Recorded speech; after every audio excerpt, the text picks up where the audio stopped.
What's going on, everybody? I am the Bad Duck and you are the internet. Welcome back to another video. Today we are talking about 2024 in the WWE. It's a big year. 2023 was an excellent year in wrestling. If you want to hear more about my thoughts about 2023 as a whole, go listen to the Curb Style podcast. I promise you it's worth your time. I have a ton of fun with my buddy Caleb talking about wrestling each and every week. New episodes every Saturday. Sorry for the plug. I know it's annoying, but I really do advise watching it. For my full thoughts on certain topics. 2024 has reset the clock on a lot of things, including the Royal Rumble, the Elimination Chamber, and the Money in the Bank. That's what we're going to be talking about today, is the winners of each of those match types that offer a chance to win a championship. And basically, it's the rocket strapping onto a superstar to get them into the championship picture. Let's get into it with the Women's Royal Rumble winner that's coming up this month in January, and I will be talking about later this month in a prediction video as well on the Curb Style podcast again. Sorry about the plug. But the Women's Royal Rumble is probably my favorite event since last year. One of my favorite superstars won it in Rhea Ripley after defeating one of my other favorite superstars in Liv Morgan. And honestly, the Royal Rumble is kind of open right now. I mean, you have so many storylines that could happen. You have anything going on with Damage Control with Io. You have whatever they want to do with Rhea. There's a lot of opportunities for a lot of storylines going on with Rhea Ripley, more precisely due to her relationship with Liv Morgan in the past. Her a kind of like brilliant rivalry with Becky Lynch, and they're keeping Becky away from Rhea for a reason. We don't know why. It's to make sure that Rhea doesn't get involved with Becky Lynch and have the fans turn on Rhea. We don't know. There's a lot of storylines going on. Damage Control is the biggest one, in my opinion, going into the Royal Rumble, as they've been slowly turning on Bayley, and Dakota Kai, Io Sky have taken the reins over from Bayley. And that's kind of that was the idea in the first place, is to give these younger and lesser known superstars the exposure through Bayley, and that's what they've done. Io Sky is now a generational star in the women's division. Dakota Kai is rehabbing from her injury, but is even better on the mic than she was when she left. And there's a lot of going on, and for that reason, I believe that Bayley does win the Royal Rumble this year, due to the fact that I believe that she's saying she's going to go after Rhea Ripley's championship, but she's not. She's going to turn on Io because that is the best opportunity for her, the best chance she has after she realizes that Rhea is too much for her to handle. She goes for the next opportunity, which is Io Sky, and that officially cements the turn on Damage Control to fully turn on Bayley, and leading into what I believe is going to be an eventful year with the WWE Women's Championship, due to the fact that you can go for a year reign between Dakota Kai, Io Sky, and Bayley as a feud going forward. And if you want, throw in Asuka and Kairi Sane, because both of those women are championship level superstars as well. So I believe that's what's going on with the Royal Rumble, is to kick off that feud, that brewing feud for what I believe is going to be for 2024. Now, the Men's Royal Rumble, I think, is a little more slim pickings. You have a few options here. You have Cody Rhodes repeating as Royal Rumble winner. That's boring. I think that Cody winning the Royal Rumble 2 times in a row might make the fans turn on him, and you don't want that with their top babyface.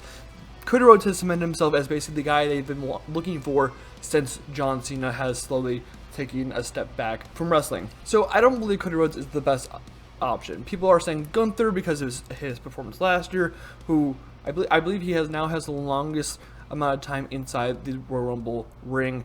And honestly, I'm not a big fan of Gunther, but I do see the vision. I understand why people want Gunther to win the Royal Rumble, but I really don't see him in the picture for the World Heavyweight Championship, because I don't believe that's in the cards for him right now. The IC Championship right now is perfect for him. He's been holding on to it for, 2 years now, and I mean, it's technically a higher honor right now than the World Heavyweight Championship, just because of the prestige and the honor that Gunther has actually given it over the last few years. Of course, there's Drew McIntyre, who has lost 12 straight championship chances in a row.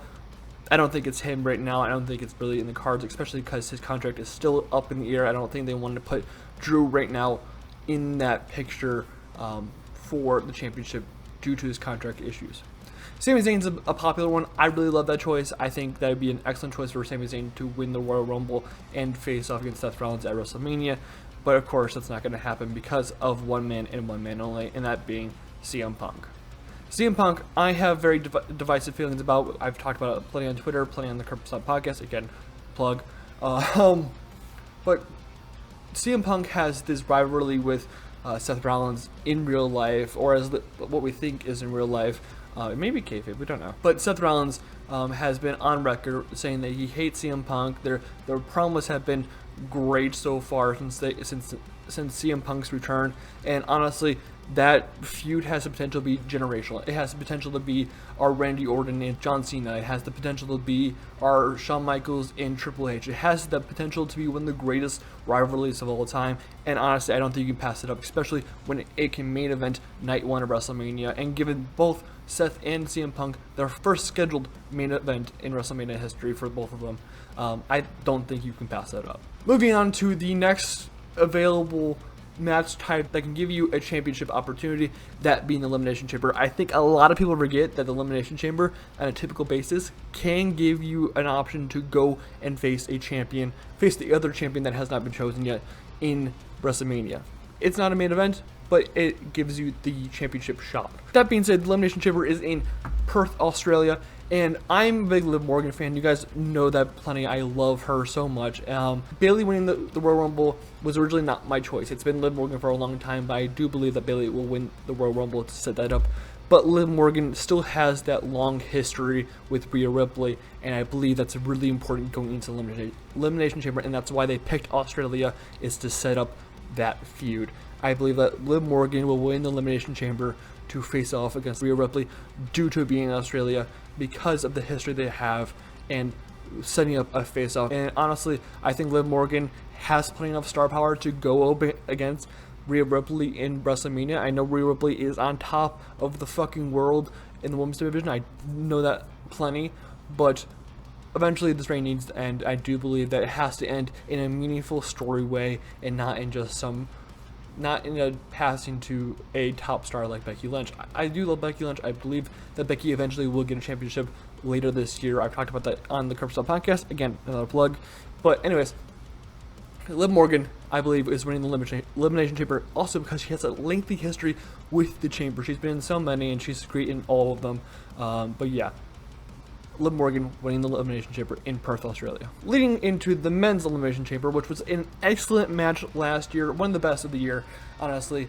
And I said that Cody Rhodes could not win the Royal Rumble because it sets up an issue for fans and may lead to the fans turning on him later down the line due to him winning back-to-back and being gifted these opportunities against Roman Reigns. I still believe that Cody Rhodes is still the obvious choice to face Roman Reigns at WrestleMania. I do not believe this Rock stuff is actually happening. I don't like it. I don't believe in it, and I don't see the reason why have Rock facing Roman at WrestleMania when it makes no sense. And the build-up is way too short to set that up properly. But you still have the Cody Rhodes storyline still going on. He needs to finish his story. He needs to tell a story.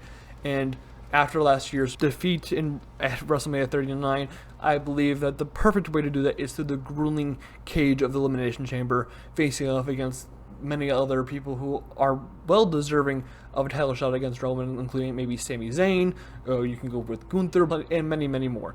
I believe that Cody Rhodes is our Elimination Chamber winner to face up against Roman Reigns, and that's how he set it up for WrestleMania 40 in Philadelphia. Moving on into the last match type to give you that championship opportunity, that's something that Damian Priest does not know how to do, and that's the Money in the Bank contract. I love the Money in the Bank. It sets up a lot of stakes, and it can give opportunities for mid-carders to move up to the main event. We saw it with the Io Sky this year. It was supposed to work for Damian Priest. It still hasn't. And plenty more have moved up and gained that glory of winning the WWE Championship or any other championship of their choosing through the Money in the Bank opportunity. And honestly, it's one of the most fun things we do every year in WWE. I still believe it should be in WrestleMania instead of its own PLE, but that's neither here or there. I believe that the Money in the Bank, the Miss Money in the Bank this year will be Becky Lynch. I talked about how Becky Lynch, I believe, has the opportunity to win a championship this year, most likely against Liv Morgan with the World Women's Championship that Rhea Ripley is currently holding. And I do believe that's through the Money in the Bank, and the reason why I say it's through the Money in the Bank is because that's the one last thing that Becky Lynch has not accomplished. Becky Lynch has done a ton in WWE. She loves the company, and she has achieved nearly everything the company has to offer besides the Money in the Bank contract. And sure, that's not maybe a good reason to give her the Money in the Bank contract, but when it's all said and done, Becky Lynch, I believe, is the greatest women's wrestler we've ever seen. And to not give her the chance to have everything the company has to offer for her, I think would be terrible. I think that Becky Lynch, also with the Money in the Bank contract, becomes one of the most lethal superstars in the company, in having that hangover each and every superstar's head as they face off against Liv Morgan, as they face off against Io Sky or Bayley, whoever has the other championship.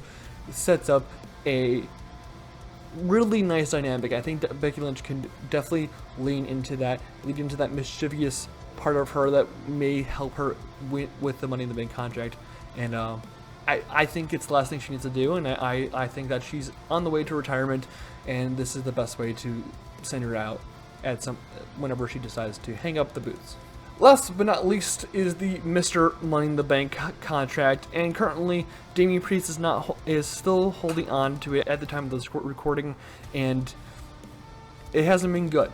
So we need a bounce back. We need someone to have the chance to cash in on a top superstar who is holding probably the World Heavyweight Championship if Roman is still holding on to that belt after WrestleMania. Who knows? That being said, I do believe it is technically a mid-carder, a guy I love and adore because of his personality and how he plays his character, and that being Dominic Mysterio.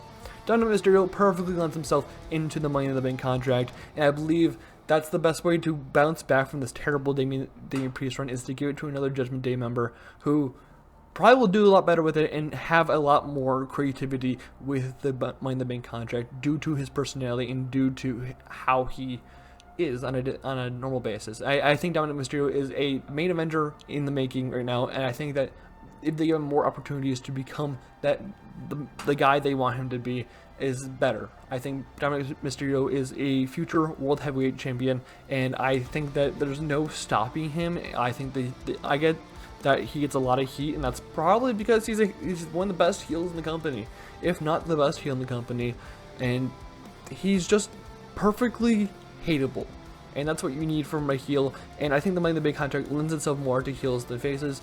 Of course, faces have won and they've cashed in properly, but I believe that Dominic Mysterio is the best man to hold on to the Money in the Bank contract for the year of 2024.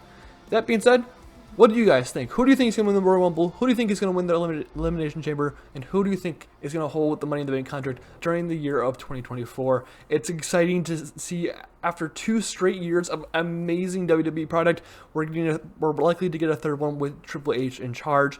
Thank you guys for watching. I'm the Bad Duck, and you are the internet. I'll see you guys in the next video. Remember to subscribe, and I'll see you guys later. Bye-bye.